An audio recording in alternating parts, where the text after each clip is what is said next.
اعوذ باللہ من الشیطان الرجیم بسم اللہ الرحمن الرحیم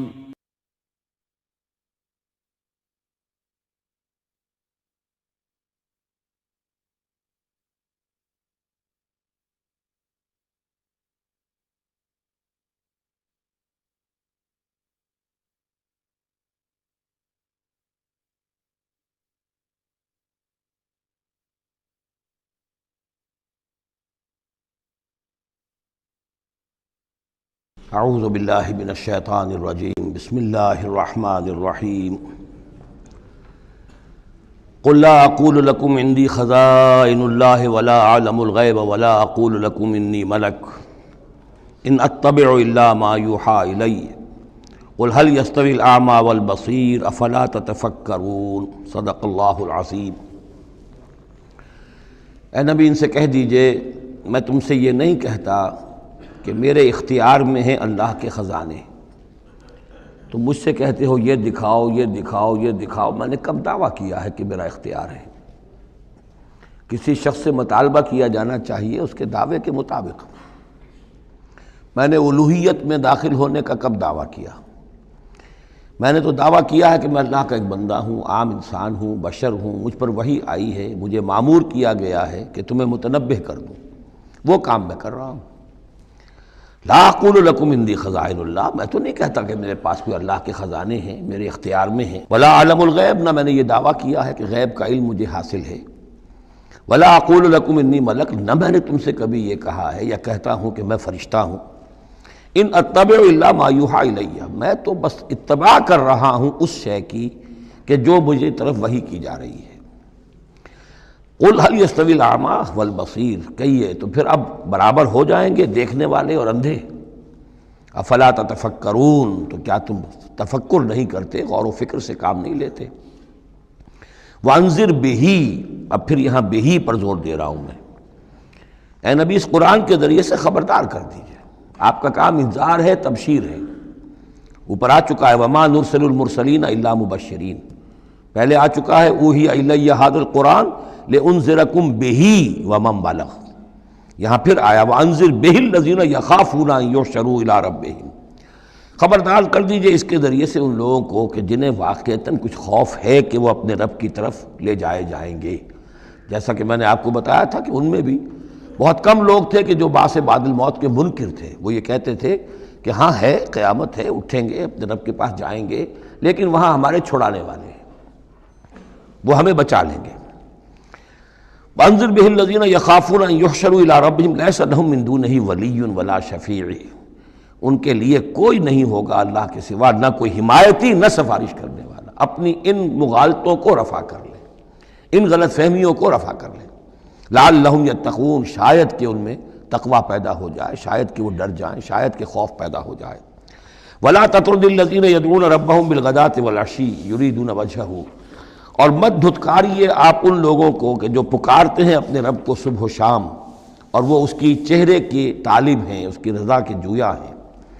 یہ اصل میں اشارہ ہو رہا ہے کہ تمام رسولوں کے ساتھ یہ معاملہ ہوا، خاص طور پر حضرت نوح کے ساتھ بھی، کہ جو بڑے بڑے سرداران ہوتے تھے قوم کے، وہ کہتے تھے کہ اے نوح ہم تو تمہارے پاس آنا چاہتے ہیں، سمجھنا چاہتے ہیں بات کیا ہے، لیکن ہم دیکھتے ہیں جب بھی آئیں تمہارے پاس، تمہاری محفل میں بیٹھے ہوتے ہیں ہمارے کمی کاری ملازم گھٹیا لوگ، اب ہماری شایان نشان نہیں ہے کہ ہم ان کے ساتھ بیٹھیں۔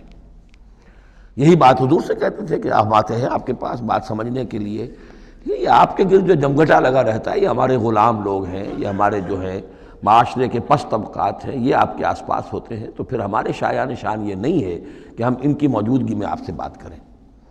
اس پر جواب دیا جا رہا ہے اے نبی آپ ان کی باتوں سے کوئی اثر نہ لیں، آپ خام خواہ اپنے ان ساتھیوں کو، چاہے وہ غریب ہیں چاہے وہ پست طبقات سے ہیں، لیکن ان کی شان یہ ہے کہ وہ صبح و شام اللہ کو پکارتے ہیں، اللہ سے دعا کرتے ہیں، مناجات کرتے ہیں، تسبیح و تحمید کرتے ہیں، اور وہ اس کے چہرے، اس کے روح انور کے طالب ہیں، وہ اس کے رضا چاہتے ہیں، اس کی خوشی چاہتے ہیں۔ انہوں نے اپنی زندگی جو ہے من یشری نفسہ ابتغاء مرضات اللہ، یہ تو وہ لوگ ہیں جنہوں نے اپنی جانیں جو ہے اللہ کی رضا جوئی کے لیے، اللہ کی رضا حاصل کرنے کے لیے تج دی ہیں۔ ما علیک من حسابہم من شیء، آپ کے ذمے ان کے حساب میں سے کچھ نہیں ہے۔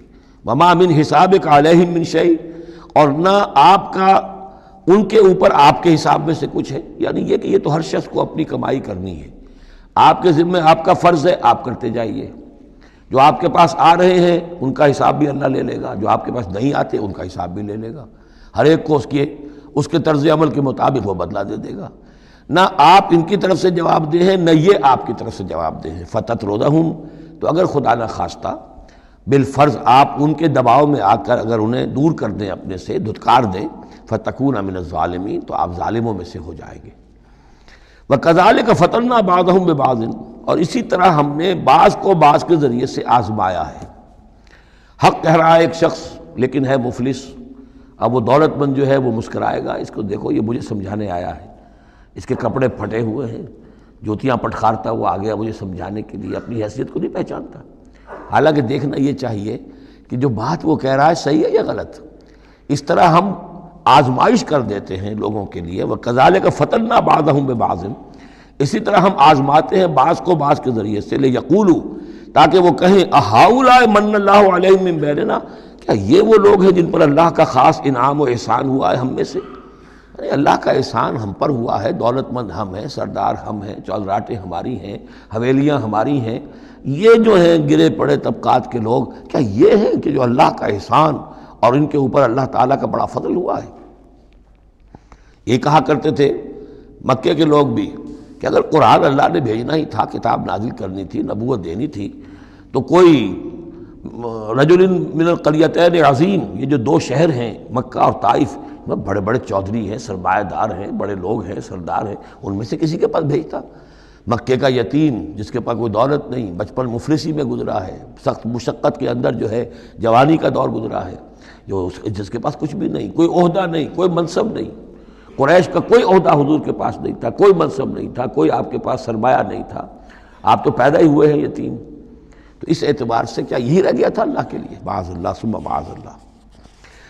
لِيَقُولُوا أَهَٰؤُلَاءِ مَنَّ اللَّهُ عَلَيْهِم مِّن بَيْنِنَا أَلَيْسَ اللَّهُ بِأَعْلَمَ بِالشَّاكِرِينَ، تو کیا اللہ تعالیٰ زیادہ واقف نہیں ہے ان سے کہ جو واقعتاً اس کا شکر کرنے والے ہیں؟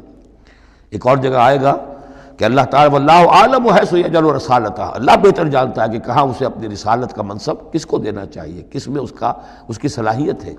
جیسے طالوت کے بارے میں لوگوں نے کہہ دیا تھا کہ اس کے لیے کیسے ہو سکتی ہے سرداری، جبکہ ہمارے پاس دولت ہے، اس کے پاس دولت نہیں، لم یؤت سعۃ من المال، تو کہا گیا تھا اسے جسم اور علم کے اندر اللہ نے بسطہ یعنی کشادگی عطا فرمائی ہے۔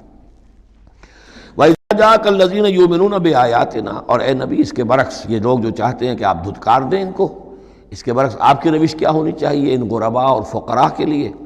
وَإِذَا جَاءَكَ الَّذِينَ يُؤْمِنُونَ بِآيَاتِنَا، جب آپ کے پاس آئیں وہ لوگ جو ہماری آیات پر ایمان رکھتے ہیں، فَقُلْ سَلَامٌ عَلَيْكُمْ، تو آپ ان کو سلام کہا کیجئے اور ان کو خوشخبری دیا کیجئے، کتب ربکم علی نفسہ الرحمہ، تمہارے رب نے اپنے اوپر رحمت کو لازم کر لیا ہے، اور تمہارے لیے خاص رحمت کا مظہر کیا ہے؟ انہ من عمل منکم سوءا بجہالۃ، کہ تم میں سے کوئی بھی اگر کسی وقت کوئی برے کام کا ارتکاب کر بیٹھے، جذبات میں آ کر، ناواقفیت سے، جہالت میں، ثم تاب من بعدہ، پھر اگر وہ فوراً توبہ کر لے گا، وہ اصلاح اور اصلاح کر لے گا، فانہ غفور الرحیم، تو اللہ تعالیٰ غفور الرحیم ہے۔ یہ تمہارے لیے مزید خوشخبری ہے، تہنیت اللہ کی طرف سے، قل سلام علیکم کتب ربکم علی نفسہ الرحمہ انہ من عمل منکم سوءا بجہالۃ ثم تاب من بعدہ واصلح فانہ غفور الرحیم۔ وکذالک نفصل الآیات، آگے محذوف ہے لفظ لیتفکروا بہا وَلِتَسْتَبِينَ سَبِيلُ الْمُجْرِمِينَ، اسی طرح ہم اپنی آیات کی تفصیل بیان کرتے ہیں تاکہ یہ لوگ ان پر غور کریں، تفکر کریں، اور جب غور کریں گے، تفکر کریں گے تو مجرموں کا راستہ ان کے سامنے کھل کر آ جائے گا کہ جس راستے پر ہم جا رہے ہیں وہ واقعتاً مجرموں کا راستہ ہے۔ قُلْ إِنِّي نُهِيتُ أَنْ أَعْبُدَ الَّذِينَ تَدْعُونَ مِن دُونِ اللَّهِ، کہہ دیجئے مجھے تو روک دیا گیا ہے ان کو پوجنے سے کہ جن کو تم پکارتے ہو اللہ کے سوا، یہ لات عزا منات ان کو میں نہیں پکار سکتا، مجھے روک دیا گیا ہے، مجھے تو حکم دیا گیا ہے لا تدعوا مع اللہ احدا، اللہ کے ساتھ کسی اور کو مت پکارو۔ قل لا اتبع اہواءکم، اور کہہ دیجئے ڈنکے کی چوٹ میں تمہاری خواہشات کی پیروی نہیں کر سکتا، قد ضللت اذن، اگر ایسا کروں گا تو میں خود گمراہ ہو جاؤں گا، وما انا من المہتدین، اور پھر نہ رہوں گا میں ہدایت والوں میں۔ قل انی علی بینۃ من ربی، اب اس کو ذرا نوٹ کر لیجئے کہہ دیجئے کہ میں تو اپنے رب کی طرف سے ایک بڑی بینہ پر ہوں، میں جس راستے پر چل رہا ہوں روشن راستہ ہے، میں اس کا باطن بھی جانتا ہوں، اس کی حقیقت بھی مجھ پر منکشف ہے۔ اور یہ بینہ اصل میں کیا ہے، یہ جا کر آگے سورہ ہود میں یہ بات زیادہ کھلے گی کہ بینہ جو ہے وہ ایک عام انسان کے لیے دو چیزوں سے بنتی ہے، فطرت سلیمہ، جیسا کہ میں نے شروع میں عرض کیا تھا آپ سے، فطرت سلیمہ، عقل سلیم، اس سے انسان ایک حد تک آ گیا، پھر اللہ کی وحی جو آئی اس نے تصدیق کر دی، یہ بینہ بن گیا۔ اب اسی معنی میں پھر رسول اور پھر اللہ کی وحی مل کر بینہ بن جاتے ہیں، وہ لوگوں کے حق میں بینہ، اور خود اپنے حق میں بینہ کیا ہے، آپ کی اپنی فطرت سلیمہ، عقل سلیم، اور اس پر پھر وحی کی توثیق، وحی نے آ کر ان کو اجاگر کر دیا، ان حقائق کو جن تک آپ اپنی عقل سلیم اور فطرت سلیمہ کی رہنمائی میں پہنچ چکے تھے۔ قل انی علی بینۃ من ربی، کہہ دیجئے میں کوئی اندھیرے میں ٹامک ٹوئیاں نہیں مار رہا ہوں، تم جو مجھ سے مطالبے کر رہے ہو، مجھ پر دباؤ ڈال رہے ہو، میں تو اپنے رب کی طرف سے بینہ پر ہوں۔ وَكَذَّبْتُمْ بِهِ، تم نے اسے جھٹلا دیا ہے، مَا عِندِي مَا تَسْتَعْجِلُونَ بِهِ، میرے پاس وہ شے موجود نہیں ہے جس کی تم جلدی مچا رہے ہو۔ وہ جلدی مچاتے تھے، لے آئیے عذاب، بہت سن چکے ہم، کان پک گئے سن کر ہمارے، عذاب آئے گا، عذاب آئے گا، عذاب، کہاں ہے وہ عذاب، کہاں رکا ہوا ہے، 10 برس ہو گئے، میرے پاس نہیں ہے، میرے اختیار میں نہیں ہے۔ وہ عذاب بھی آئے گا، اللہ کے فیصلے سے آئے گا، جب وہ چاہے گا آئے گا۔ ما عندی ما تستعجلون بھی، جس چیز کی تم جلدی مچا رہے ہو وہ میرے اختیار میں نہیں ہے۔ ان الحکم الا للہ، فیصلے کا اختیار کلیتاً اللہ کے ہاتھ میں ہے۔ یقص الحق، وہ حق بات بیان کر دیتا ہے، وہ خیر الفاصلین، اور وہ سب سے اچھا فیصلہ کرنے والا ہے۔ قل لو ان عندی ما تستعجلون به، اب اس میں وہ تلخی جو ہے وہ ظاہر ہو رہی ہے کہ تم جو تنگ آ گئے ہو میری باتیں سن کر، میرے اندر بھی تمہاری جانب سے بیزاری پیدا ہو چکی ہے۔ قل لو ان عندی ما تستعجلون به، کہہ دیجئے اگر میرے ہاتھ میں ہوتا، میرے اختیار میں ہوتا، میرے پاس ہوتا جس کی تم جلدی مچا رہے ہو، لقضی الامر بینی و بینکم، تو میرے اور تمہارے مابین کبھی کا فیصلہ طے ہو چکا ہوتا، میں تمہیں ابھی مزید مہلت نہ دیتا۔ تم اگر تمہارے کان پک گئے تو میں بھی تنگ آ چکا ہوں، میرے بھی اب جو ہے صبر کا پیمانہ جو ہے وہ ایک حد کو پہنچ چکا ہے۔ لقضی الامر بینی و بینکم، میرے اور تمہارے مابین کبھی کا فیصلہ چکا دیا گیا ہوتا۔ واللہ عالم بالظالمین، اللہ خوب واقف ہے ظالموں سے۔ وَعِندَهُ مَفَاتِحُ الْغَیب، اسی کے پاس ہے خزانے غیب کے۔ یہ مفاتح جو یہاں جمع آیا ہے تو مفتاح کہتے ہیں کنجی کو، اس کی جمع بھی ہے، اور مفتاح کہتے ہیں اس کو جس سے کھولا گیا، یعنی خزانہ۔ یہاں پر مفتاح کی جمع ہے یہ مفاتح۔ وَعِندَهُ مَفَاتِحُ الْغَیب، اسی کے پاس غیب کے سارے خزانے ہیں۔ لا يَعْلَمُهَا إِلَّا هُوَ، کوئی جانتا ہی نہیں ان کو سوائے اس کے۔ وَيَعْلَمُ مَا فِي الْبَرِّ وَالْبَحْرِ، اور وہ تو جانتا ہے جو کچھ خشکی میں ہے اور جو کچھ سمندر میں ہے۔ وَمَا تَسْقُطُ مِنْ وَرَقَةٍ إِلَّا يَعْلَمُهَا، اور نہیں گرتا کوئی ایک پتا بھی کسی درخت سے مگر اللہ کے علم میں ہوتا ہے۔ وَلَا حَبَّةٍ فِي ظُلُمَاتِ الْأَرْضِ وَلَا رَطْبٍ وَلَا يَابِسٍ، نہیں گرتا کوئی دانہ نہ زمین کی تاریکیوں میں، وہ دانہ گھستا ہے زمین کے اندر بیج کی شکل میں، ولا رطب، نہ کوئی ہری چیز تر و تازہ، ولا یابس، نہ سوکھی چیز، الا فی کتاب مبین، ایک کتاب مبین میں سب کی سب موجود ہے۔ یہ کتاب مبین اللہ کا علم قدیم ہے، اللہ کا علم قدیم جس میں کہ ہر شے موجود ہے، ما کان و ما یکون، آن واحد کی طرح۔ وَهُوَ الَّذِي يَتَوَفَّاكُمْ بِاللَّيْلِ، اب یہ لفظ یہاں پر آ گیا ہے، وہ جو قادیانیوں کے ساری خباثت کا توڑ جو ہے، وہ جو میں نے وضاحت آپ کو بیان کی تھی کہ وفا یوفی یتوفا، اب یہاں آ گیا وَهُوَ الَّذِي يَتَوَفَّاكُمْ بِاللَّيْلِ، وہی ہے جو تمہیں وفات دیتا ہے رات کے وقت۔ کیا وفات دیتا ہے؟ کیا انسان مر جاتا؟ نہیں، جان تو رہتی ہے، شعور نہیں رہتا۔ میں نے کہا تھا 3 چیزیں ہیں، جسم ہے، جان ہے، جان میں شعور ہے۔ بڑا پیارا ایک شعر ہے فارسی کا، جان نہاں در جسم او در جان نہاں، جسم کے اندر تو پنہا ہے جان، جان میں وہ پنہا ہے۔ 3 چیزیں ہو گئیں۔ یہاں اس شعر میں وہ سے مراد کچھ اور ہے، اس وقت میں اس پر نہیں جاؤں گا، لیکن 3 چیزیں سمجھ لیجئے۔ جان نہاں در جسم، جسم کے اندر جان پنہا ہے، او در جان نہاں، وہ جان میں نہا ہے، اے نہا اندر نہا اے جانے جان۔ یہ پھر کسی اور جگہ پر پڑھیں گے اس شعر کو انشاءاللہ۔ اب سمجھ لیجئے، ایک جسم ہے، جسم میں جان ہے، جان میں شعور ہے، اصل شے تو شعور ہے، لہذا نیند میں صرف شعور لے گئے، موت ہوئی تو شعور بھی لے گئے، جان بھی لے گئے، اور عیسیٰ کو لے گئے، شعور بھی لے گئے، جان بھی لے گئے، جسم بھی لے گئے۔ تو توفع جو ہے کل کا کل پورے طور پر ہوا ہے حضرت عیسیٰ علیہ السلام کا۔ ہمارا توفع یا توفی جو ہوتا ہے وہ تو ادھورا ہوتا ہے، جسم یہیں رہ جاتا ہے، جان اور شعور چلا جاتے ہیں، اور نیند میں شعور چلا گیا۔ وَهُوَ الَّذِي يَتَوَفَّاكُم بِاللَّيْلِ وَيَعْلَمُ مَا جَرَحْتُم بِالنَّهَارِ، وہی ہے جو تمہیں وفات دے دیتا ہے، قبضے میں لے لیتا ہے، یتوفاکم رات کے وقت، اور وہ جانتا ہے جو کچھ کہ تم کرتے ہو دن کے وقت۔ ثم یبعثکم فیہ، پھر وہ دوبارہ اگلی صبح کو پھر تمہیں اٹھا دے گا، لیقضی اجل مسمی، تاکہ وہ تمہاری جو مہلت ہے وہ پوری ہو جائے۔ یعنی روزانہ ایک طرح سے ہم موت کی آغوش میں چلے جاتے ہیں۔ آدھی موت تو ہے، نیند کسے کہتے ہیں؟ آدھی موت ہے۔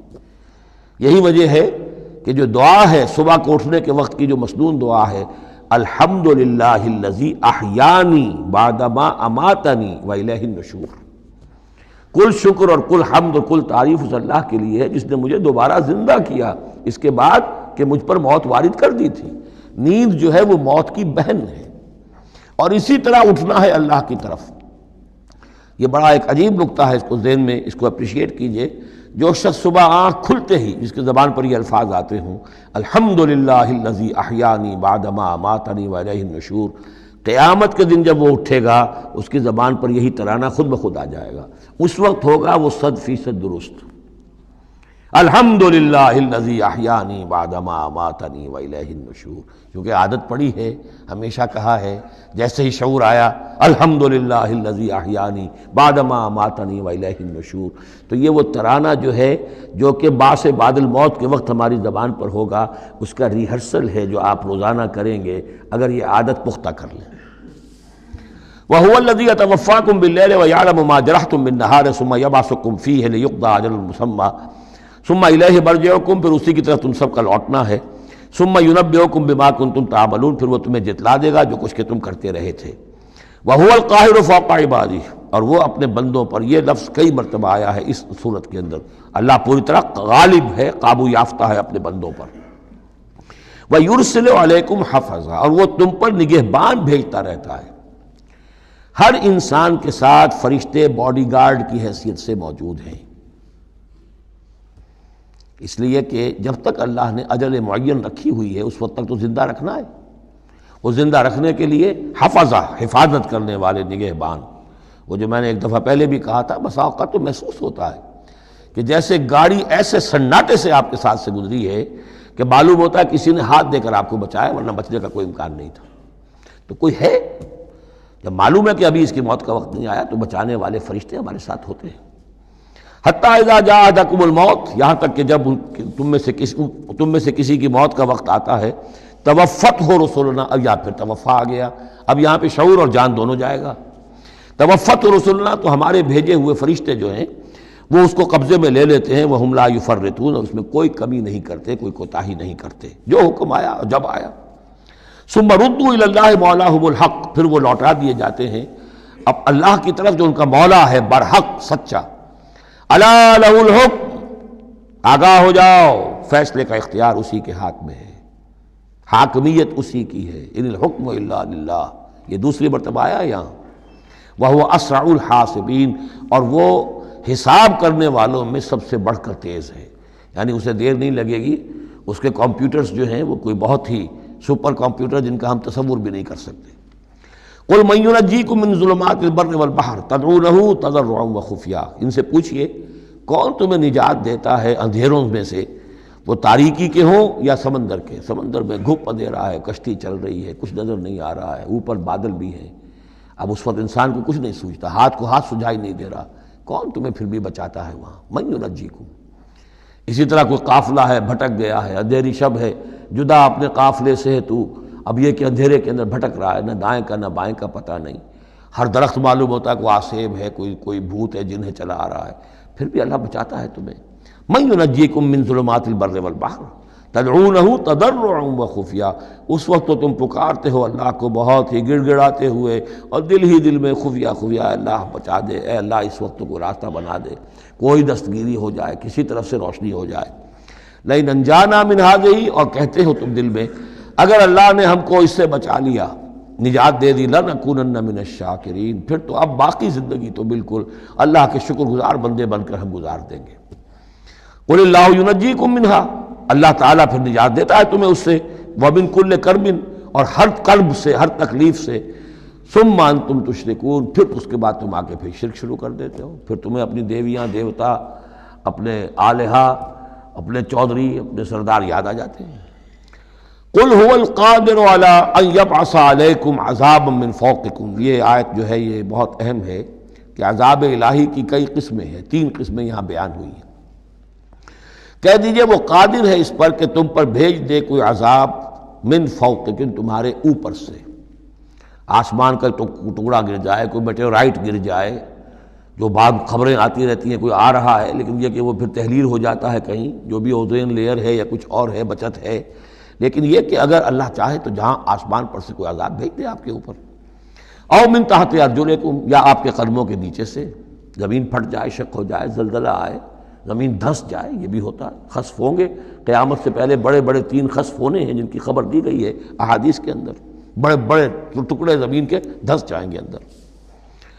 قل هو القادر على ان يبعث عليكم عذابا من فوقكم او من تحت ارجلكم، یہ 2 شکلیں ہو گئی، اوپر سے یا قدموں کے نیچے سے، او يلبسكم شيعا، یا تمہیں گروہوں میں تقسیم کر دے، ويذيق بعضكم بعض بعض، اور ایک کی طاقت کا مزہ دوسرے کو چکھائے۔ اب لڑو آپس میں، پرانے اور نئے سندھی لڑو آپس میں، پنجابی اور اردو بولنے والے لڑو، اور بلوچ اور پختون لڑو، مارو ایک دوسرے کو۔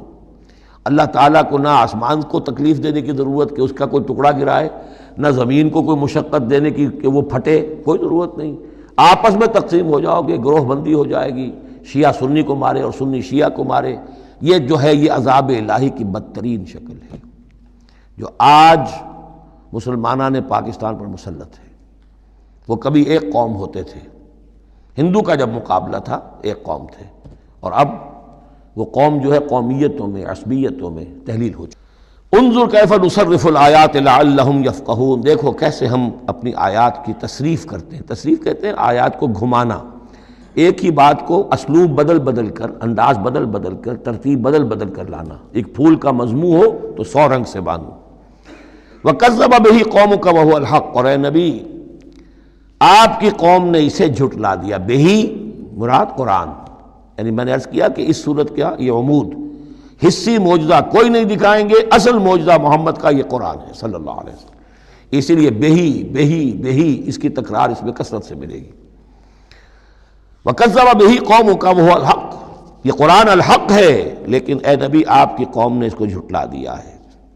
قُلْ لَسْتُ عَلَيْكُمْ بِوَكِيلٍ، ان سے کہہ دیجئے میں اب تمہارا ذمہ دار نہیں ہوں، اب میں نہیں کہہ سکتا کہ کب اللہ کے عذاب کا بند جو ہے وہ کھل جائے اور تمہارے اوپر وہ عذاب ہلاکت جو ہے وہ آ جائے۔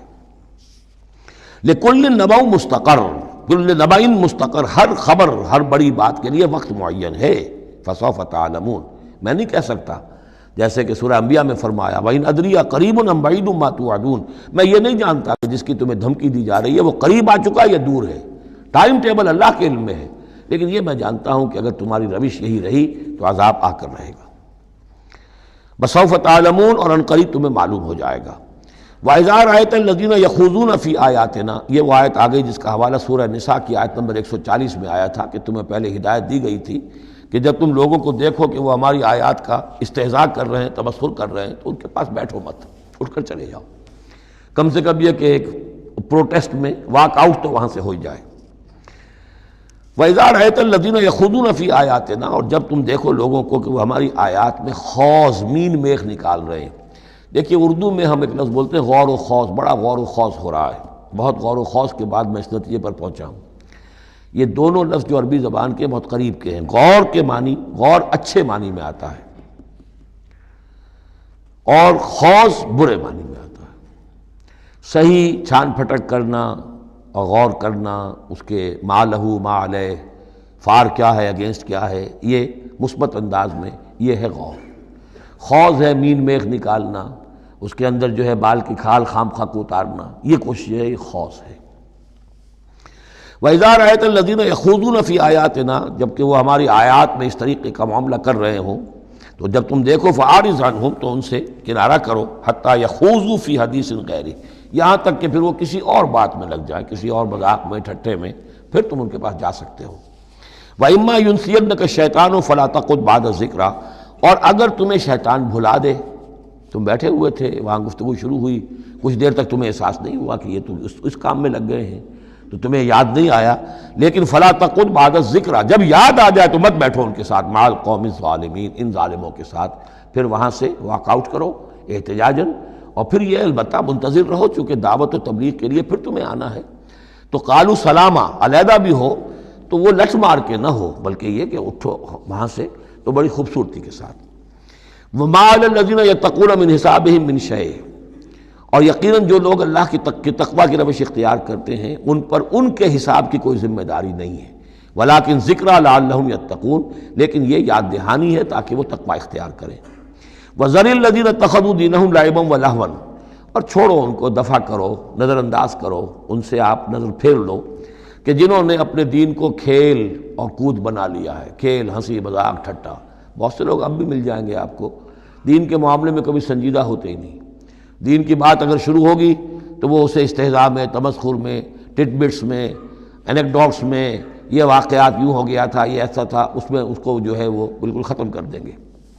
وَذَرِ الَّذِينَ اتَّخَذُوا دِينَهُمْ لَعِبًا وَلَهْوًا وَغَرَّتْهُمُ الْحَيَاةُ الدُّنْيَا، اور ان کو تو اصل میں دھوکے میں مبتلا کر دیا ہے دنیا کی زندگی نے، ساری توجہات ادھر ہیں، بھاگ دوڑ اس کے لیے ہے، زیادہ سے زیادہ کمانا ہے، مال جمع کرنا ہے، حلال سے ہو حرام سے ہو، ساز و سامان کی فکر پڑی ہوئی ہے۔ وَذَكِّرْ بِهِ، اب پھر بہی کو نوٹ کیجئے، تذکیر کیجئے، اس کے قرآن کے ذریعے سے تذکیر کیجئے، جیسے کہ سورہ قاف کی آخری آیت ہے فَذَكِّرْ بِالْقُرْآنِ مَنْ يَخَافُ وَعِيدٍ، قرآن کے ذریعے سے تذکیر کیجئے اس شخص کو کہ جس کے اندر کچھ خوف ہے اللہ کے وعدے کا اور اللہ کی وعید کا۔ تو یہاں بھی آیا کہ آپ ان کو چھوڑیے، وَذَكِّرْ بِهِ أَن تُبْصَرَ نَفْسٌ بِمَا كَسَبَتْ، اس قرآن کے ذریعے سے انہیں تذکیر کرائیے، یاد دہانی کرائیے کہ مبادا کوئی شخص گرفتار ہو جائے اپنے کرتوتوں کے عوض، وہ وقت نہ آ جائے کہ تم اپنی رنگ رلیوں اور کرتوتوں کے عوض رہن رکھے جاؤ، گرفتار ہو جاؤ۔ لیس لہا من دون اللہ ولی ولا شفیع، پھر اس کے لیے اللہ کے سوا کوئی نہیں ہوگا، یا اللہ کے مقابلے میں اللہ سے بچانے والا کوئی نہیں ہوگا، نہ کوئی ولی اور نہ شفیع۔ دیکھیں دوسری مرتبہ کیٹیگوریکل ڈینائل شفیع کی آیت الکرسی کے ضمن میں عرض کر چکا ہوں، بیشتر مقامات پر قرآن مجید میں کیٹیگوریکل ڈینائل ہے، کوئی شفاعت نہیں۔ البتہ ہے ایک شفاعت کا، ایک شفاعت حقہ کی ایک حیثیت ہے، اس کو سمجھنے کی ضرورت ہے، اس کی شرائط ہیں، اس کی لیمٹس ہیں۔ اگر ان شرائط اور لیمٹ سے آزاد کر دیں گے تو پھر یہ ہے کہ وہ شفاعت کا جو تصور ہے ایمان بالآخرت کی نفی کر دے گا، پھر کوئی فائدہ ہی نہیں، ڈر کائے گا۔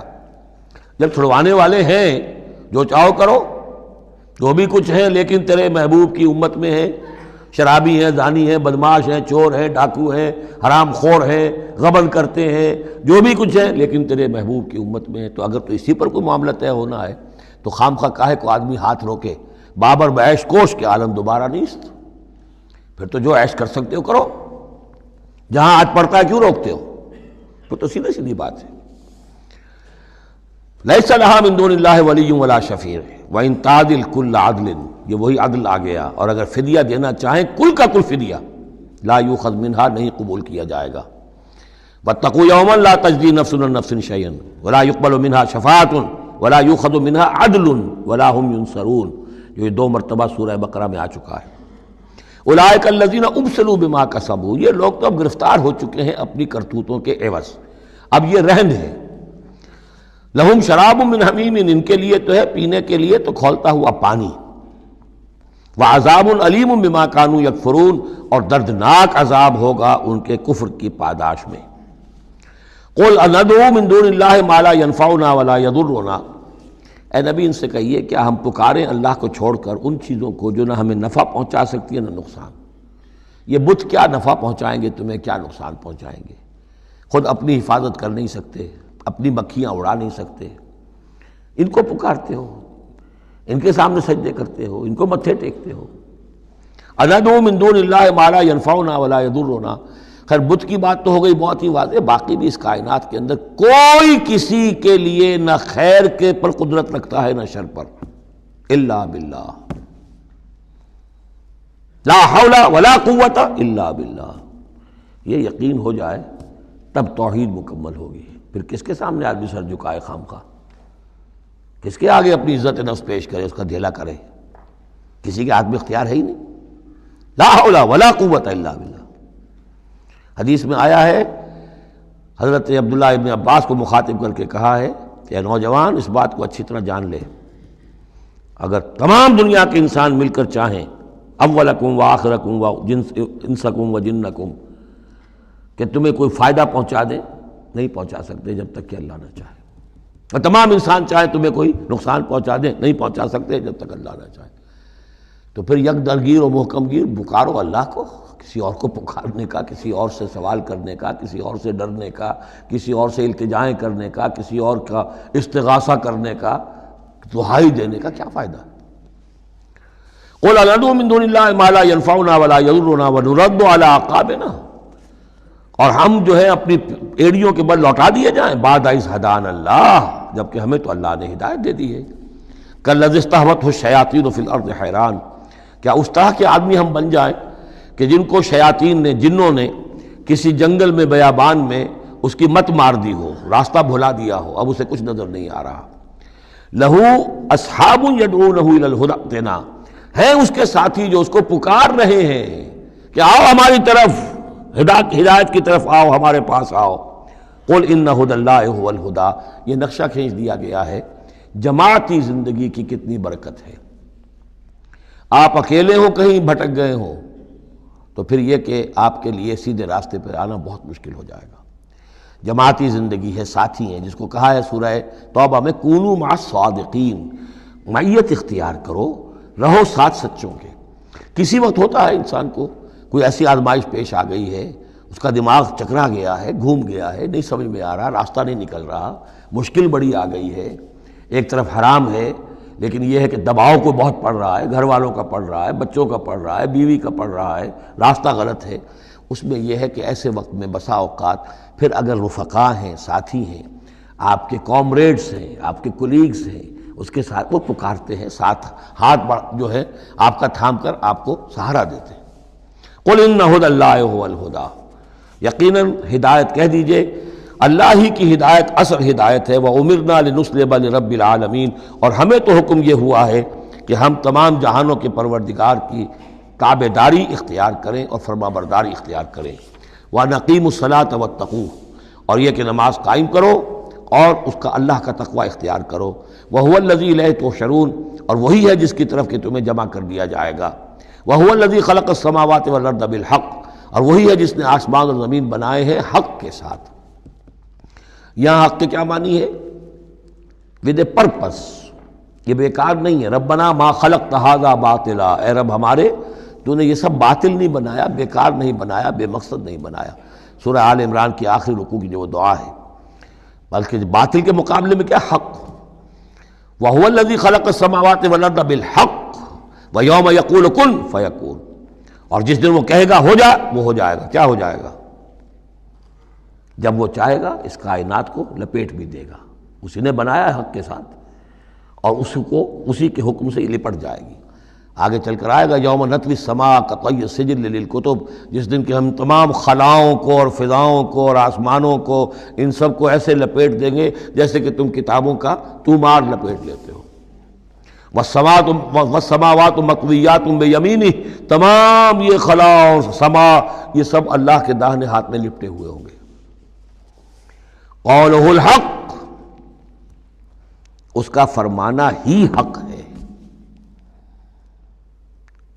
اس کا کیا معنی ہے؟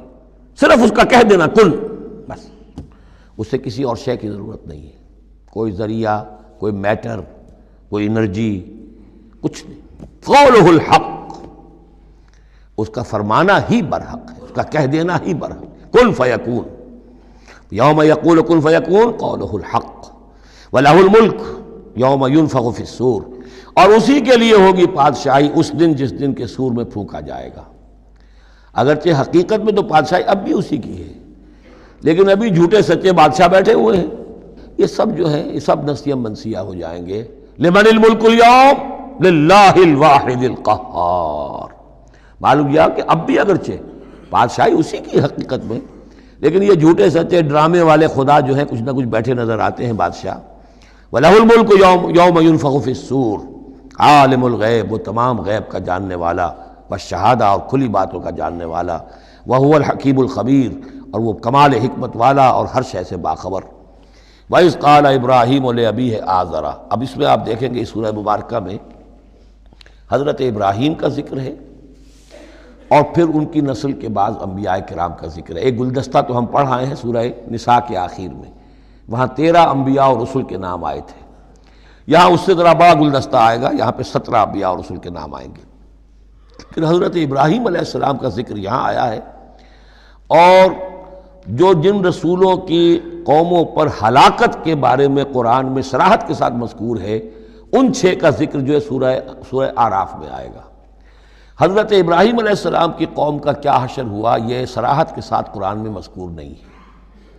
جو قوم نوح کے ساتھ، ہود کے ساتھ، قوم صالح کے ساتھ، قوم شعیب کے ساتھ ہوا، تو حضرت ابراہیم علیہ السلام کے معاملے کو علیحدہ نکال لیا ہے وہ سورہ انعام میں، اور باقی جو ہے نوح، ہود، صالح اور شعیب، لوط اور موسیٰ، ان کا ذکر جو ہے وہ آپ کو ملے گا سورہ اعراف میں، اس لیے کہ ان کا معاملہ ایام اللہ کا ہے۔ تو فذکرہم بایام اللہ، التذکیر بآلاء اللہ اس میں ہے، التذکیر بایام اللہ اس میں ہے، لہذا یہاں حضرت ابراہیم کا ذکر ہے۔ وَإِذْ قَالَ إِبْرَاهِيمُ لِأَبِيهِ آزَرَ أَتَتَّخِذُ أَصْنَامًا آلِهَةً، اور یاد کرو جب کہ کہا ابراہیم نے اپنے باپ آزر سے، کیا تم نے ان بتوں کو اپنا خدا بنا رکھا ہے؟ یہاں جو آزر کا لفظ خاص طور پر آیا ہے میرے نزدیک، یہ اصل میں تورات کی نفی کے لیے، تورات میں تارح نام لکھا گیا ہے، گویا اس کی تصحیح کے لیے، ورنہ یہاں کوئی خاص ضرورت نہیں تھی۔ وَإِذْ قَالَ إِبْرَاهِيمُ لِأَبِيهِ، یہ کافی تھا، لیکن نام اس لیے دیا گیا کہ تورات سے پڑھنے والوں کو مغالطہ ہوتا ہے، اور اسی مغالطے کو اہل تشیع نے اختیار کر لیا ہے۔ انہوں نے تورات میں جو نام دیا گیا ہے اسے حضرت ابراہیم کا باپ کہا ہے، اور حضرت یہ جو آزر تھا اس کو کہا ہے کہ یہ چچا تھا، اس کی خاص وجہ ہے وہ پھر کسی موقع پر بیان ہوگی، لیکن یہ کہ تورات کی اس غلطی کو اہل تشیع نے اختیار کیا، قرآن مجید نے اسی کی نفی کے لیے یہاں پر حضرت ابراہیم کے والد کا نام صراحتاً بتا دیا کہ آزر ہے۔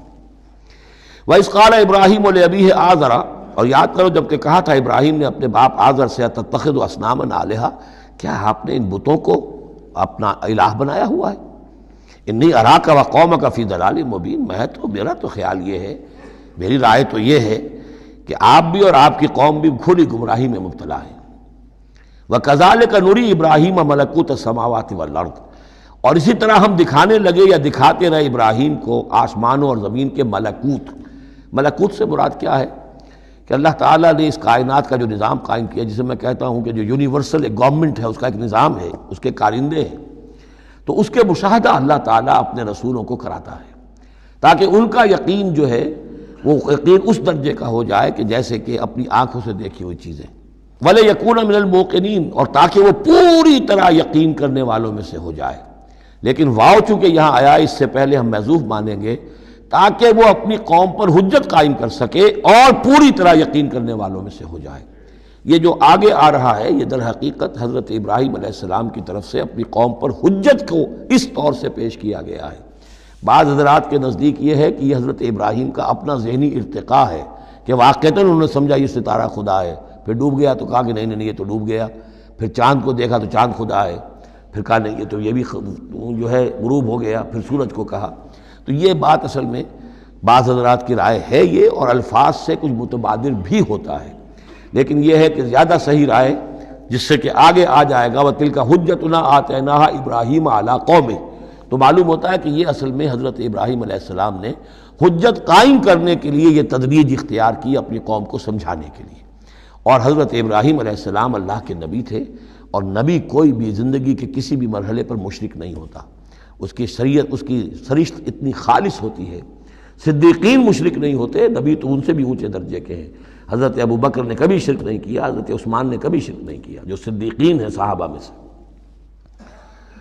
وَكَذَلِكَ نُرِي إِبْرَاهِيمَ مَلَكُوتَ السَّمَاوَاتِ وَالْأَرْضِ وَلِيَكُونَ مِنَ الْمُوقِنِينَ فَلَمَّا جَنَّ عَلَيْهِ اللَّيْلُ، جب ان پر رات جو ہے اس نے تاریکی کر دی، رأى كوكبا، انہوں نے دیکھا ایک چمکدار ستارے کو، قال هذا ربی، انہوں نے کہا یہ میرا رب ہے، یہ گویا کہ کہنے کیا، ہاں یہ میرا رب ہے، اب یہ سوالیہ انداز بھی ہو سکتا ہے، پھر سائن آف ایکسکلیمیشن ہو سکتا ہے کہ لوگوں کو کہنے کے لیے کہ یہ رب ہے، یہ انٹروگیشن کا بھی ہو سکتا ہے۔ ھذا ربی فلما افل قال لا احب الافلین، جب وہ ڈوب گیا تو کہا بھائی یہ ڈوب جانے والی شے تو پھر میں تو پسند نہیں کر سکتا کہ میں اس کو اپنا خدا مان لوں۔ یہ قوم جو تھی ستارہ پرست بھی تھی، بت پرست بھی تھی، ستارہ پرست بھی تھی، اور نمبر 3 شاہ پرست بھی تھی۔ تینوں قسم کے شرک اس قوم میں موجود تھے کہ جس میں حضرت ابراہیم بھیجے گئے۔ یہ بیبیلونیا یا عراق، آج کا عراق، سابق بیبیلونیا، اس کا ایک شہر اس شہر کے بھی اب کھنڈرات نکل آئے ہیں، کھدائیاں ہو چکی ہیں۔ شہر میں پیدا ہوئے ہیں، پھر وہاں سے ہجرت کر کے فلسطین گئے ہیں، اور پھر حضرت اسماعیل کو آباد کیا ہے حجاز میں، اور اپنے بیٹے حضرت اسحاق کو آباد کیا ہے فلسطین میں۔ تو یہ ان کے ذہن میں رکھیے۔ اور اس وقت عراق میں یہ شرک جو ہے گھٹا ٹوپ اندھیرے تھے، کہ ان کے یہاں بت پرستی بھی تھی، ستارہ پرستی بھی تھی، اور تیسرے یہ کہ بادشاہ بھی نمرود جو تھا وہ یہ کہتا تھا کہ میں خدا ہوں۔ اس کا مکالمہ جو ہے جو اس نے کیا تھا محاجہ حضرت ابراہیم سے، وہ سورہ بقرہ میں ہم پڑھ چکے ہیں۔ انا احیی و امید، میں بھی یہ اختیار رکھتا ہوں، جس کو چاہوں زندہ رکھوں، جس کو چاہوں مار دوں۔ فلما رأى القمر بازغا، جب انہوں نے دیکھا چاند چمکتا ہوا، قال ھذا ربی، کہا ہاں یہ معلوم ہوتا ہے کہ یہ ہے رب۔ فلما افل قال لئن لم يهدنی ربی، جب وہ بھی ڈوب گیا، غائب ہو گیا، تو انہوں نے کہا کہ اگر میرے رب نے مجھے ہدایت نہ دی تو پھر میں تو قوم ضالین میں سے ہو جاؤں گا۔ گویا کہ ابھی یہ الفاظ ہیں کہ جن سے اشارہ ہوتا ہے کہ شاید ابھی ان کا اپنا ذہنی اور فکری ارتقاء ہو رہا ہے۔ میں نے کہا تھا کہ الفاظ سے متبادر ہوتا ہے، لیکن یہ کہ ان دونوں چیزوں کو، دونوں سائڈز کو ناپ تول کر جو رائے بنتی ہے وہ دوسری ہے۔ فلما رأى الشمس بازغۃ، جب دیکھا سورج بہت چمکدار، قال ھذا ربی ھذا اکبر، تو فرمایا ہاں یہ ہے رب، یہ سب سے بڑا ہے۔ فلما افلت، جب وہ بھی ڈوب گیا، قال یا قوم انی بریء مما تشرکون، انہوں نے کہا اے میری قوم کے لوگوں، میں تو بری ہوں، اعلان برات کرتا ہوں ان سب سے جنہیں تم شریک ٹھہرا رہے ہو۔ انی وجہت وجہی للذی فطر السماوات والارض حنیفا، میں نے تو اپنا رخ کر لیا ہے، اپنا چہرہ جو ہے ادھر کر لیا ہے اس ہستی کی طرف جس نے آسمانوں اور زمین کو بنایا، یکسو ہو کر، وما انا من المشرکین، اور میں مشرکوں میں سے نہیں ہوں۔ وحاجہ قومہ، اب اس پر محاجہ کیا ان سے ان کی قوم نے، وہ حجت بازی شروع کر دی، یہ تم نے کیا کہہ دیا؟ سارے دیویوں کی نفی کر دی، سارے ستاروں کی نفی کر دی، ہر چیز کی نفی کر دی، اب تم پر مار پڑے گی فلاں دیوی کی اور فلاں ستارے کی نحوست جو ہے اس کا تم نے انکار کیا، اب تیار ہو جاؤ، اب تمہارے اوپر شامت آئے گی۔ قال تحاجونی فی اللہ وقد ہدان، انہوں نے فرمایا مجھ سے محاجہ کر رہے، حجت بازو کر رہے اللہ کے بارے میں، جبکہ اس نے تو مجھے ہدایت دے دی ہے، مجھے تو اللہ نے ہدایت دی ہے۔ ولا اخاف ما تشرکون بہ، اور مجھے کوئی خوف نہیں ان ہستیوں کا جنہیں تم شریک ٹھہرا رہے ہو، مجھے کوئی خوف نہیں۔ الا ان یشاء ربی شیئا، ہاں اللہ کو چاہے میرے ساتھ کہ کوئی تکلیف مجھے آ جائے، کوئی آزمائش آ جائے تو ٹھیک ہے، میرا رب ہے، لیکن مجھے کوئی کسی کا ڈر نہیں، نہ تمہارے کسی دیوی کا، نہ دیوتا کا، نہ کسی ستارے کی نحوست کا، اور نہ کسی اور کا۔ لا اخاف ما تشرکون بہ، تم جس کا مجھے ڈراوا دے رہے ہو مجھے ان میں سے کسی کا کوئی خوف نہیں۔ الا ان یشاء ربی شیئا، اللہ یہ کہ میرا رب میرے لیے کچھ چاہے جو چاہے۔ وسع ربی کل شیء علما، یقیناً میرا رب جو ہے وہ تو ہر شے کے علم کے اعتبار سے احاطہ کیے ہوئے ہے۔ افلا تتذکرون، تو کیا تم عقل سے کام نہیں لیتے، تم نہیں سوچتے، نصیحت اخذ نہیں کرتے؟ وکیف اخاف ما اشرکتم، میں کیسے ڈروں ان سے جنہیں تم نے شریک ٹھہرا رکھا ہے۔ ولا تخافون انکم اشرکتم باللہ، جبکہ تم نہیں ڈرتے کہ تم نے اللہ کے ساتھ شریک ٹھہرا دیے۔ ما لم ينزل به علیکم سلطانا، اور ان ہستیوں کو شریک ٹھہرا دیا ہے جن کے لیے کہ اللہ نے کوئی سلطان، کوئی سند نہیں اتاری۔ ہاں اللہ نے اپنی کتابوں میں کوئی سند اتاری ہوتی، عقل انسانی میں اس کی کوئی بنیاد ہوتی تو کوئی بات بھی ہوتی، نہ عقل میں، نہ فطرت میں، نہ کسی آسمانی کتاب میں کسی معبود کے لیے کوئی گنجائش نہیں ہے ہی نہیں۔ وَكَيْفَ أَخَافُ مَا أَشْرَكْتُمْ وَلَا تَخَافُونَ أَنَّكُمْ أَشْرَكْتُمْ بِاللَّهِ مَا لَمْ يُنَزِّلْ بِهِ عَلَيْكُمْ سُلْطَانًا فَأَيُّ الْفَرِيقَيْنِ أَحَقُّ بِالْأَمْنِ إِن كُنتُمْ تَعْلَمُونَ، تو اگر تم علم رکھتے ہو تو بتاؤ دونوں فریقین میں سے، یعنی ایک موحد ہے، ایک اللہ واحد پر ایمان رکھتا ہے، ساری قوت اس کے ہاتھ میں، سارا اقتدار اس کا ہے، ہر شے اس کے قبضہ قدرت میں، ایک وہ ہیں کہ جو اس کو ماننے کے ساتھ ساتھ کچھ اور چھوٹے دیوی دیوتا سینکڑوں جو ہیں وہ ان کو بھی مانتے ہیں۔ امن اور چین اور سکون کس کو میسر آئے گا؟ قلبی چین، روحانی اطمینان اور سکون۔ ای الفریقین احق بالامن، ان دونوں میں سے موحدین اور مشرکین میں سے امن، سکون، اطمینان، چین اور راحت کا کون زیادہ حقدار ہے؟ بتاؤ اگر تم جانتے ہو۔ اور اس کا جواب خود دیا، الذین آمنوا ولم یلبسوا ایمانہم بظلم، یقیناً وہ لوگ جو ایمان لائیں اور اپنے ایمان پر کسی طرح کے شرک کی آلودگی نہ ہونے دیں۔ یہاں لفظ ظلم آیا ہے، ظلم کسی چھوٹے گناہ کو بھی کہہ سکتے ہیں، اسی لیے اس پر صحابہ گھبرا گئے تھے کہ حضور کون شخص ہوگا کہ جس نے کبھی کوئی ظلم نہ کیا ہو، اور نہیں تو اپنے اوپر ظلم کرتا ہے آدمی، کسی پر ظلم کرتا ہے۔ تو اس کا تو مطلب ہے کوئی شخص بھی یہ جو مقام ہے جو یہاں بیان کیا جا رہا ہے اس کا جو سزاوار اور اس کا حقدار نہیں ہو سکتا۔ آپ نے فرمایا نہیں، یہاں ظلم سے مراد شرک ہے۔ پھر آپ نے سورہ لقمان کی آیت پڑھی، اس میں فرمایا کہ ان الشرک لظلم عظیم، وَإِذْ قَالَ لُقْمَانُ لِابْنِهِ يَا بُنَيَّ لَا تُشْرِكْ بِاللَّهِ إِنَّ الشِّرْكَ لَظُلْمٌ عَظِيمٌ۔ یہاں پر ظلم سے مراد شرک ہے، یعنی ایمان ایسا ہو کہ جو شرک کی ہر آلودگی سے پاک ہو۔ میں یہاں پھر تذکرہ کیے دیتا ہوں، شروع میں بھی عرض کیا تھا، شرک کسے کہتے ہیں، شرک کی قسمیں کون کون سی ہیں، کون کون سے بھیس بدل کر یہ شرک آتا ہے۔ باہر رنگے کے خواہی جامہ می پوش، من اندازے قدت را می شناسم، تم چاہے کسی بھی رنگ کا لباس پہن کے آ جاؤ، میں تمہیں تمہارے قد سے پہچان لوں گا۔ تو قد سے پہچاننا جو ہے شرک کا آسان نہیں ہے، بھیس بدلتا ہے یہ، اس کے لیے ضروری ہے۔ اور آج کے دور میں شرک کس کس شکل میں موجود ہے اس کا سمجھنا بہت اہم ہے۔ اس موضوع پر میرے 6 گھنٹے کے کیسٹس موجود ہیں۔ الذین آمنوا ولم یلبسوا ایمانہم بظلم، یقیناً وہ لوگ جو ایمان لائے اور جنہوں نے اپنے ایمان میں کسی بھی نوع کے شرک کی آمیزش نہ ہونے دی، اولئک لہم الامن وہم مہتدون، ان کے لیے ہے امن اور وہی ہوں گے راہ یاب۔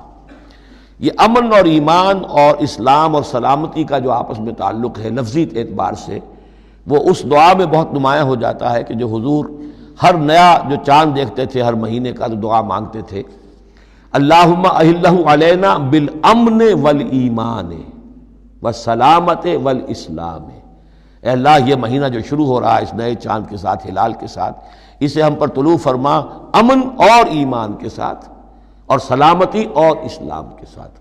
تو یہ بڑا گہرا ربط ہے ان الفاظ کے اندر۔ میرا چھوٹا سا کتابچہ ہے قرآن اور امن عالم، آج سے شاید کوئی میں سمجھتا ہوں کہ 30-32 سال پہلے کی تقریر تھی میری، لیکن وہ ان موضوعات پر میں سمجھتا ہوں کہ بہت مختصر لیکن بہت مفید ہے۔ فرمایا وَتِلْكَ حُجَّتُنَا آتَيْنَاهَا إِبْرَاهِيمَ عَلَىٰ قَوْمِهِ، اس کا میں حوالہ دے رہا تھا۔ یہ پوری سرگوشت بیان کر کے اب فرمایا یہ ہماری وہ حجت تھی جو ہم نے ابراہیم کو عطا کی اس کے قوم کے خلاف۔ یہ سارا محاجہ حضرت ابراہیم اپنی قوم سے کر رہے تھے۔ بظاہر اس کو توریہ کہتے ہیں، ایک ہوتا ہے جھوٹ بولنا، ایک ہوتا ہے توریہ۔ توریہ یہ ہے کہ آپ کہیں کوئی بات ایسی کہ جو جھوٹ تو نہیں ہے لیکن جس سے سننے والا مغالطے میں مبتلا ہو جائے۔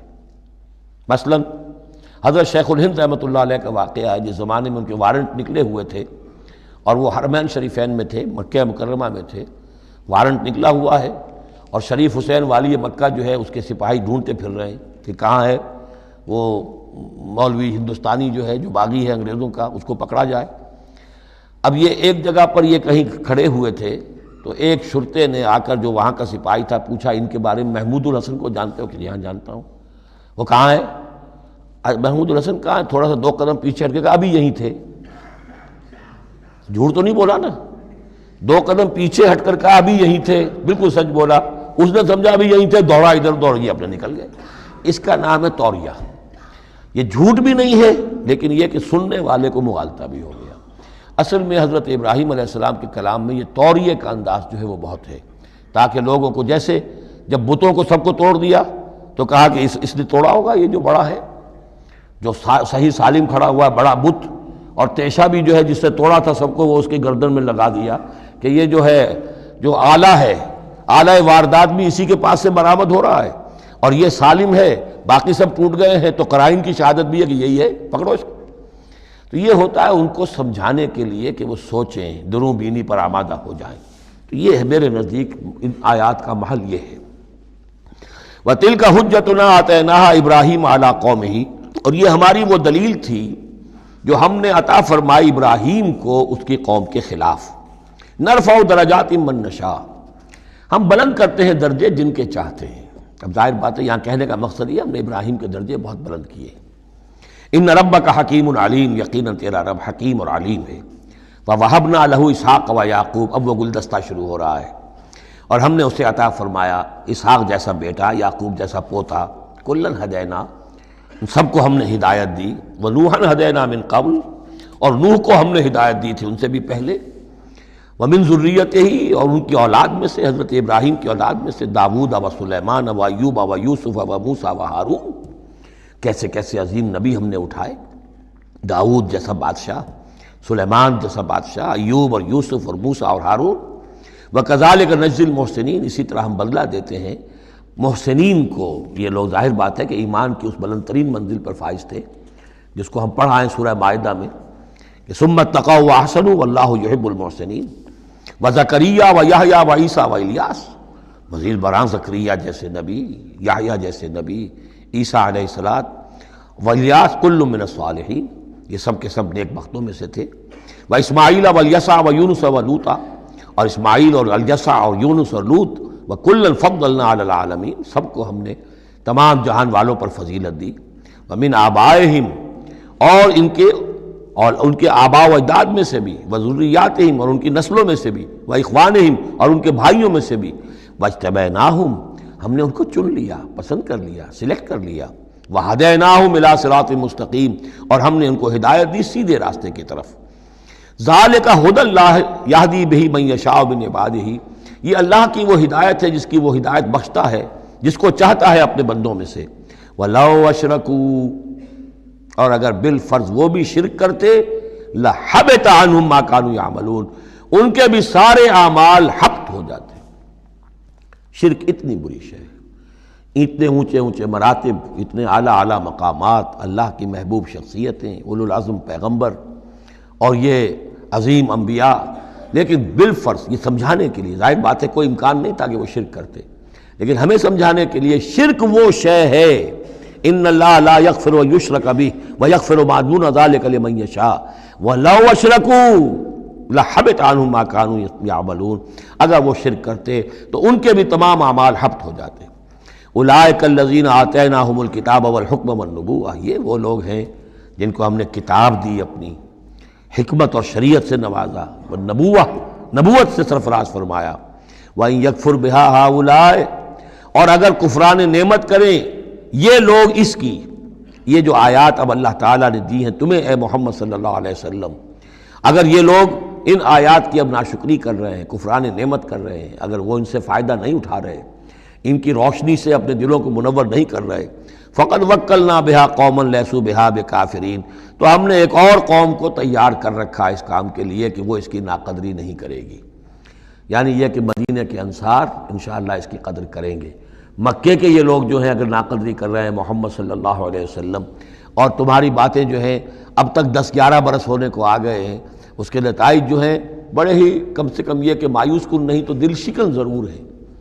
محمد جیسا مبلغ اور رسول اور داعی اور مربی اور مزکی اور معلم، اور 10-12 برس کی جد و جہد میں بمشکل 150 پونے 200 آدمی، پہلے 10 برس میں تو بمشکل 125 آدمی تھا۔ تو یہ ہے کہ اس اعتبار سے فَإِن يَكْفُرْ بِهَا هَؤُلَاءِ، اگر یہ لوگ کفران نعمت کر رہے ہیں ان کا، فقد وکلنا بها، تو ہم نے کچھ مقرر کر دیے ہیں کچھ اور لوگ، قومن، ایک ایسی قوم، لیسوا بها بکافرین، جو ان کی شاید ان کی جو اس کی ناشکری نہیں کریں گے۔ کچھ پتہ نہیں یہ ہماری جو دعوت رجوع القرآن ہے جو کہاں کہاں پھیل رہی ہے، تو یہ بہرحال یہ آیت بڑی اہم ہے اس اعتبار سے۔ آج کے دور میں خاص طور پر یہ ہے کہ کوئی مایوسی انسان کو ہونی نہیں چاہیے، ہمیں تو پتہ بھی نہیں ہے کہ کہاں کہاں یہ بات پھیل رہی ہے، ممکن ہی نہیں ہے مجھے معلوم ہو کہ میرے کیسٹ کہاں کہاں پہنچ گئے۔ وہ تو جہاں کہیں بھی جاتا ہوں دیکھتا ہوں سنتا ہوں، کوئی کہتا ہے میرے پاس 300 کیسٹ آپ کے ہیں، کوئی کو ملتا ہے میرے پاس اتنے کیسٹ آپ کے ہیں، میں سنتا ہوں۔ تو اب یہ دعوت پھیل رہی ہے، اب یہ میں نہیں کہہ سکتا کہ کس جگہ پر یہ جڑ پکڑے زمین کے اندر، اور یہ انقلابی دعوت جو ہے قرآن کی وہ وہاں ایک تناور درخت بنے، ایک تحریک زبردست انقلابی اٹھے۔ فَإِن يَكْفُرْ بِهَا هَؤُلَاءِ فَقَدْ وَكَّلْنَا بِهَا قَوْمًا لَيْسُوا بِهَا بِكَافِرِينَ، اگر یہ اس کی ناقدری کر رہے ہیں تو اے نبی آپ آزردہ خاطر نہ ہو، ہم نے ایک اور قوم کو تیار کر لیا ہے کہ وہ اس کی ناقدری نہیں کریں گے۔ اولئک الذین ھدی اللہ فبہداہ مقتدہ، یہ وہ لوگ ہیں جن کو اللہ نے ہدایت دی تھی۔ یہ 17 نام جو اوپر ہم نے پڑھے ہیں، فرمایا کہ اللہ فرما رہا ہے ہم نے انہیں ہدایت دی تھی، فبہداہ مقتدہ، تو آپ بھی ان کی ہدایت کی پیروی کیجئے۔ یہ بہت اہم نقطہ ہے جو یہاں پر نوٹ کر لینے کا ہے کہ جو بھی سابقہ انبیاء کے معاملات کہیں آئیں اور ان کی نفی نہ آئے، وہ چیز گویا کہ ہم مسلمانوں کے لیے بھی وہ چیز جو ہے وہ اس قابل ہے کہ ہم اس کی اتباع کریں، اس کی پیروی کریں، اس کو مانیں۔ چنانچہ اسی اعتبار سے یہ رجم اور قتل مرتد، یہ 2 سزائیں جو ہیں یہ ہمارے ہاں اہل سنت نے اور سب تمام مسلمانوں نے یہ لی ہے کہ رجم کی سزا قرآن میں نہیں ہے، یہ سابق شریعت کی سزا ہے جس کو حضور نے برقرار رکھا ہے۔ قتل مرتد کا ذکر بھی قرآن مجید میں نہیں ہے، یہ بھی سابق امت کے اندر سابق شریعت کی سزا ہے جس کو برقرار رکھا گیا ہے۔ جب تک کسی شے کی نفی نہ ہو جائے سابق جو بھی شریعت ہے اس وقت تک یہ ہے کہ وہ چیز بھی لاگو رہے گی۔ فرمایا اولئک الذین ھدی اللہ فبہداہ مقتدہ قل لا اسألکم علیہ اجرا، اور کہہ دیجئے کہ میں تم سے اس پر کسی اجر کا طالب نہیں ہوں، میں نے تم سے کوئی محنتانہ کبھی طلب نہیں کیا، تم سے کوئی معاوضہ نہیں مانگا۔ ان هو الا ذکریٰ للعالمین، یہ نہیں ہے مگر تمام جہان والوں کے لیے یاد دہانی ہے، نصیحت ہے۔ جو چاہے اس سے کسب فیض کرے، جو چاہے اس سے نور حاصل کرے، جو چاہے اس سے صحیح صراط مستقیم تک کی رہنمائی اخذ کر لے، یہ تو اللہ تعالیٰ کی طرف سے ایک صدقہ جاریہ ہے۔ ان هو الا ذکریٰ للعالمین، یاد دہانی اور نصیحت ہے تمام جہان والوں کے لیے۔ بارک اللہ لی ولکم فی القرآن العظیم ونفعنی وإیاکم بالآیات والذکر الحکیم۔